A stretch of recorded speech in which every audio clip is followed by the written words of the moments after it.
الفاتحة.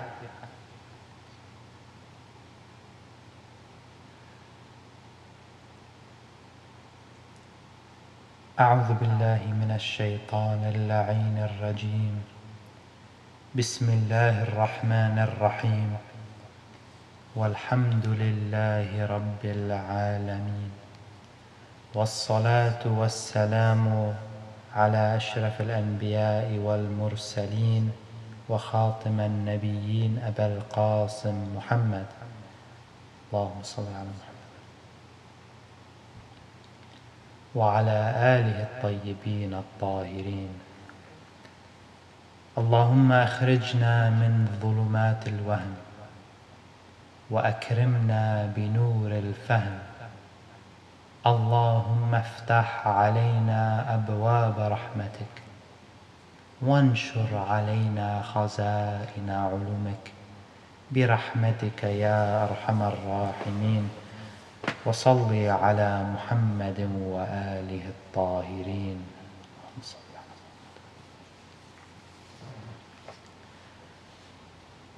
قال الله تعالى في كتابه الكريم: بسم الله الرحمن الرحيم.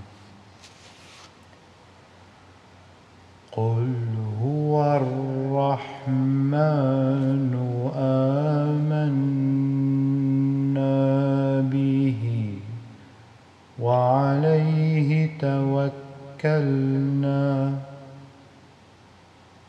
فستعلمون من هو في ضلال مبين. قل أرأيتم إن أصبح ماؤكم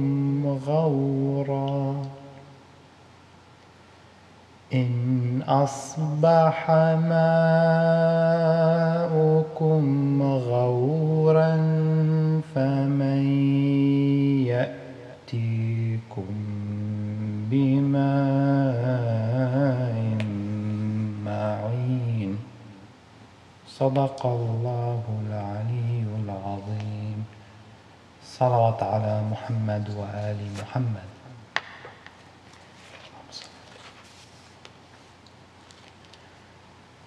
When one reflects on his or her own existence with a calm and tranquil heart, perhaps in the depth of a still night, and if this individual were to release themselves from their egos, that selfishness, that I-ness that inflicts all of our souls, and were to remind themselves that they are in the presence of the Beneficent, it just may be that this person will begin to further understand the purpose of their existence. For brothers and sisters, our hearts, that is our souls, are very delicate indeed. وَخُلِقَ الْإِنسَانُ ضَعِيفًا. And we have been given the honor and responsibility by Allah to tend to our hearts as a physician tends to his patient. For in the death of a heart is calamity, and in its life is perfection and eternity in the presence of the Beneficent. يا مقلب القلوب يا طبيب القلوب يا منور القلوب يا أنيس القلوب يا مفرج الهموم يا منفس الغموم.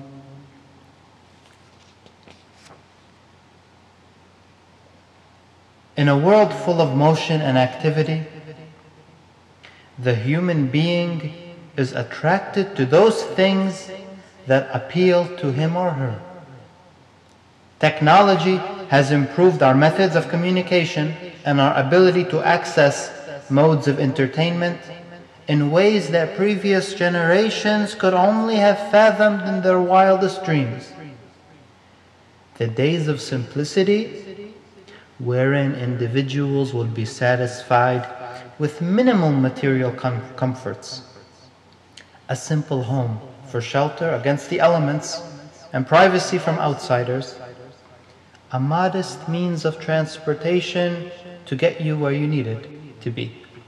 A chaste spouse who would bring you honor, protect your most intimate secrets with, and depend upon to help you raise a moral, God-loving family. Are over. Those days are over. For in today's world, the world of materialism, that which promises our children that their life is limited only to this world. So go after it by any means necessary. For happiness lies at the feet of your physical desires being fulfilled. Now, brothers and sisters, we must ask ourselves a very important question. A question about an issue that all of us are after. I don't care who you are. What makes us happy? What makes us happy? We're all after it, aren't we? From the doctor to the beggar. We all want to know the secret to happiness. You ask a Muslim, they'll tell you, I want to be happy. You ask an atheist, they'll tell you, I want to be happy. So then why are most people unhappy? Complain, complain, complain. We wake up in the morning, instead of contentment, we say, I can't wait until this day is over. We go to sleep, we say, I'm not ready for another day. So then, most of us come up with a plan, because we human beings, we're very smart, right? And when we want something, we go and get it. Through what avenue have most people sought the achievement of happiness then? Meaning they have that plan to achieve happiness, so how do they plan on achieving it then? None other than through the amassing of material goods and the experiencing of sensual pleasures. Now let's be fair. Let's not simply shoot this idea down because we have a religion that teaches against materialism. Let's give this idea, the idea that true happiness lies in sensual enjoyment, that which you can touch and feel with your five senses, and in the amassing of material wealth. Let's give it a chance. In order to analyze whether or not such things bring true happiness, we must first have an understanding of what happiness is. Otherwise, what? Our discussion is a waste of time because we don't even agree on the meaning. We don't even agree on the subject matter that we're talking about. So for example, when someone who has completely set their hopes upon material things to bring them happiness, let's say there's an individual like this, and they're eating a delicious meal. Let's say a Mediterranean fish broiled to perfection, doused with fresh lemon and herbs, accompanied by a spicy chili sauce. And this person is eating this meal, and you can see on their face that they're really enjoying it. Every bite. So tell me, brothers and sisters, could we classify this person as someone who has attained true happiness? I mean, of course, right? They're living it up. They're eating they're eating and dining as the wealthy do, as the most comfortable people, right? If you answered yes to this question, let me ask you something else. If you were to walk up to that individual who was devouring that delicious and decadent meal and tell them, right, you walk up to them and you tell them that this meal is their last. That after they eat this meal, they will not make it home as usual. Rather, their next destination would be the cemetery. Tell me, how would this happy person reply? Would they continue to smile and say, "Oh, thank you for letting me know this important piece of information"? Would they continue to look upon that dinner as if it would bring them everlasting pleasure? Would they turn to you with a smiling face, with a bright and beautiful face, and say, "It's okay, fuztu bi Rabbil Kaaba"? Like Imam Ali said when he was struck by the sword. He says, "Today I have succeeded by the Lord of the Kaaba." Having nothing to worry about, because they're leaving this world, prepared to meet their Lord. So do you still want to say that this person has achieved true tranquility? That person, after you telling them such a thing, would lose their mind in such a situation. For when death is dangled in front of them, they themselves realize that the very material things that they have made their goal, that they have pinned their very hopes on, will do nothing to protect them from that which scares them the most, that which they have made it a point to avoid their entire lives, death. Let us go to the Holy Prophet ﷺ, who would eat the simplest of foods and wear the simplest of clothing. He didn't go shop and buy $500 shirts. He would be modest and dress in a humble manner. He wouldn't eat at the most expensive restaurants and buy the most expensive cuts of food. Simple, and he would share what he had, whatever he had. You would see him with the brightest smile. And you know what, brothers and sisters? If he were brought that very same news of death, do you know the likeness of what he would say? He wouldn't scream and cry and become depressed at knowing that he's going to soon leave this world. He wouldn't say, as some people do, "Well, I only have a short time to live, so I better party it up while I still have a chance before it's all over." No, he would look at you, he would smile and say, "Allahumma inni a'udhu bika min ilmin la yanfa, wa qalbin la yakhsha, ونفس لا تشبع ودعاء لا يسمع صلوات على محمد وآل محمد." O Allah, I seek refuge with you from the knowledge that does not benefit, and the heart that does not fear you, and the soul that does not become satisfied, and the supplication that is not heard. The Holy Prophet ﷺ asked the angel Gabriel, "What is the meaning of contentment? To be content." What did he reply, the angel? Did he say that to be content means to be married? Did he say being content means to wear a different outfit every day and acquire as much wealth as possible? No. So what did he say? To be satisfied with whatever comes to him in this world, being content with whatever little he has and thanking Allah for it. But how thankful are we? Allah has given us so much. How thankful are we to Allah? You know what? We're not content because we're not thankful.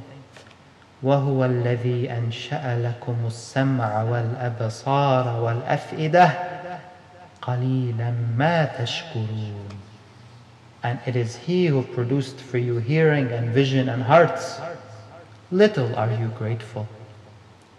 Then the Prophet ﷺ asked the angel another question. What is the meaning of pleasure? What's the reply? It means that one should never be displeased with his master, whether he gets the comforts of the world or not, and not to be pleased with one's few good deeds. How many a times when things are going our way, everything is working out as planned, right? We just received a great bonus at work, or we scored that A on our exam, and we say to ourselves, God must be happy with me today. And on the flip side, How many a times have we, when things don't go our way, when we have one stumbling after another, when we feel like we just can't do anything right, that we say, God must hate me. He must be punishing me for, me for something.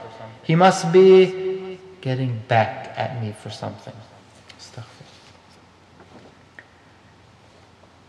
وَمِنَ النَّاسِ مَن يَعْبُدُ اللَّهَ عَلَى حَرْفٍ فَإِنْ أَصَابَهُ خَيْرٌ اطْمَأَنَّ بِهِ وَإِنْ أَصَابَتْهُ فِتْنَةٌ انقَلَبَ عَلَى وَجْهِهِ خَسِرَ الدُّنْيَا وَالْآخِرَةَ ذَلِكَ هُوَ الْخُسْرَانُ الْمُبِينُ. And of the people is he who worships Allah on the edge. If he is touched by good, he is reassured by it. But if he is struck by trial, difficulties, he turns on his face. He has lost this world and the hereafter. That is what is the manifest loss. So correction, when things don't go your way, it's a trial from Allah. A test for us whether or not we will be patient in the face of difficulty, whether we will seek help from Allah or not. And by the way, do you want to know what perhaps is even a bigger test? It is when things do go our way and everything is working out as planned. We're happy, we're successful, we have the world eating from our hands. Don't think that it's because you're good. Don't think that it's a sign that you have achieved closeness to God, that you need not improve yourself because it's obvious that you're doing everything right. Wrong. For it is a test from Allah to see if despite your success, you remember Him. And that you don't become arrogant and proud and say, I accomplished it. But rather you say, with the help of Allah, I accomplished it.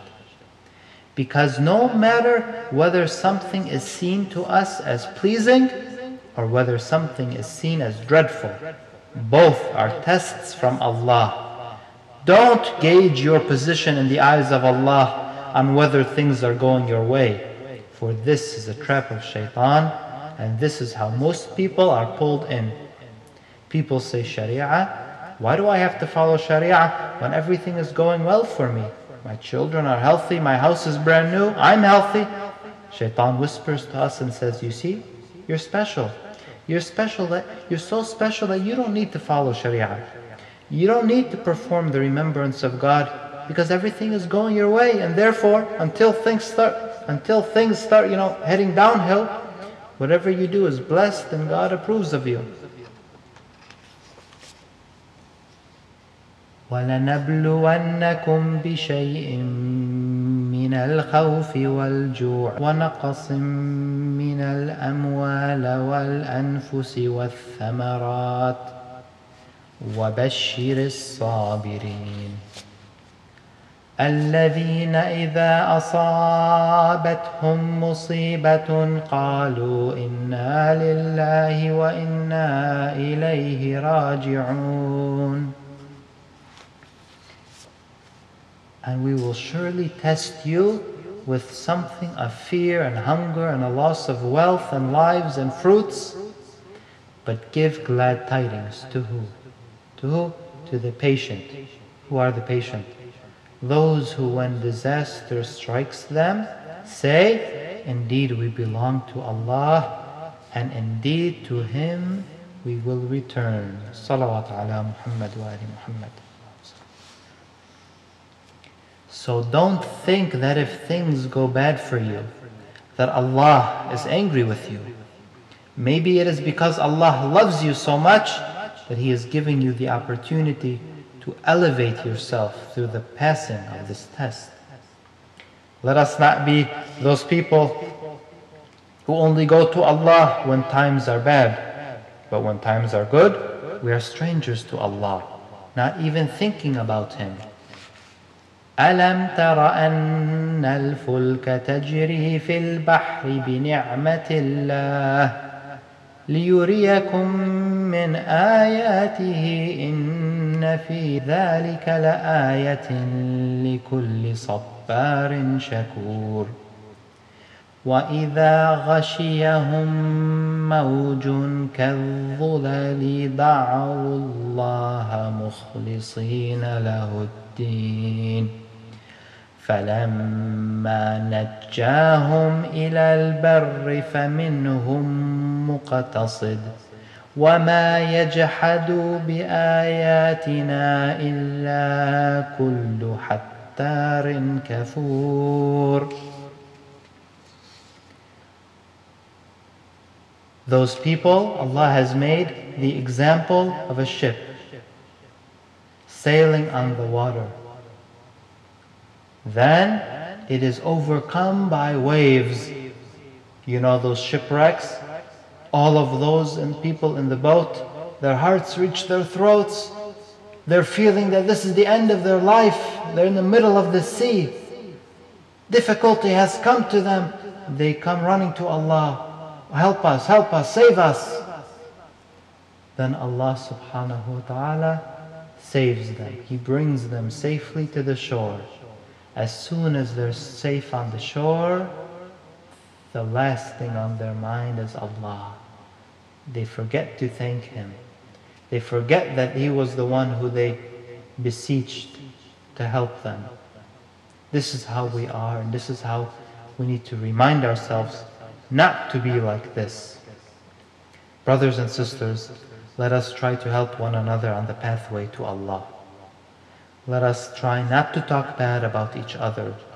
We were all placed upon this earth for the same purpose, to worship Allah. Brothers and sisters, this world is temporary.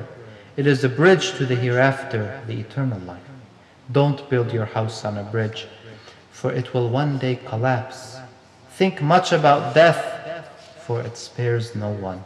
Allahumma hadina fi man hadayt, wa afina fi man afayt, wa tawallani fi man tawallayt, wa barik lana fi ma a'tayt, wa qina sharra ma qadayt.